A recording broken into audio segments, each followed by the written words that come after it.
السلام علیکم ورحمۃ اللہ وبرکاتہ۔ پچھلے ہفتے شیخ توصیف الرحمان حفظ اللہ اپنے نجی دورے پر ریاض سے جدہ آئے۔ اس دوران ہمیں ان کی اور ان کی فیملی کی ضیافت کا شرف حاصل ہوا۔ اس موقع پر شیخ عبدالعزیز عمری اور نور ٹی وی جدہ کے روح رواں عاقل بھائی اور میری پھپھا کی فیملی موجود تھی، جس میں ہم نے شیخ کو انفارمیٹو یارڈ اور نور ٹی وی جدہ کا سووینیر پیش کیا۔ یہ ہمارا انفارمیٹو یارڈ کے نام کا جو یوٹیوب چینل ہے اس کی طرف سے سوینیر، تو شیخ آپ پلیز جو کام کر رہے ہیں اس کے اوپر اللہ تعالیٰ وہ کرتے ہوئے اس میں چائے ڈال کے پیے جو کام کر رہے ہیں انفارمیٹو یارڈ ایکچولی یہ ان لوگوں کی کاوش ہے، یہ اور ان کی والدہ جو ہیں وہ بہت ان کو سپورٹ کرتی ہیں،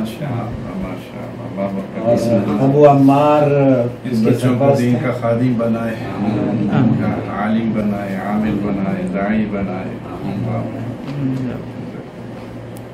دعا کیجیے اللہ تعالیٰ اس کے ذریعے ان کی جو خدمات ہیں اللہ تعالیٰ قبول فرمائے۔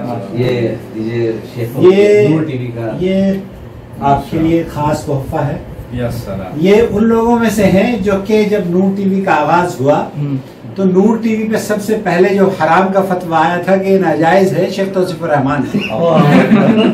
اور سب سے زیادہ اس وقت مارکیٹ میں اگر سلفی علماء کی تقاریر یوٹیوب پر آپ سرچ کریں گے تو ہائیسٹ رینک یا ہائیسٹ ویوز وہ اس شخص اور تھا، اور اللہ کا شکر ہے الحمدللہ۔ تو بہت بڑا ایک کام شیخ توصیف الرحمان نے کیا ہے، اللہ تعالیٰ سے۔ ہمارا چینل، یہ جو چینل ہے نا، اس چینل کے ابو عمار کی جدوجہد سے 2 لاکھ سبسکرائبر ہوئے ہیں۔ تو اس موقع پر آپ کے لیے یہ وہ تحفہ ہے جو کہ آپ نے جدہ دعویٰ سینٹر میں آغاز کیا تھا، اور آج 2 لاکھ ممبر آپ کے ساتھ جڑ چکے ہیں۔ نبی بھائی کا پیغام آیا، انہوں نے بھی سب کو سلام کہا۔ مبالغہ کہتا ہوں کہ شاہد بھائی کا، عامر بھائی کا، ہر اس شخص کا جو کہ نظر تو میں آ رہا تھا لیکن میں صرف اسٹیج پر تھا۔ لوگ کہا کرتے تھے کہ عاقل بحر سیفی کے اسٹیج پر شیر کی طرح سے دھاڑے مارتا ہے، اور وہ شیر جو تھا اس کی تو طاقت وہ یہ لوگ تھے، واللہ بیٹھ کے بتا میں وہ بیٹھ کے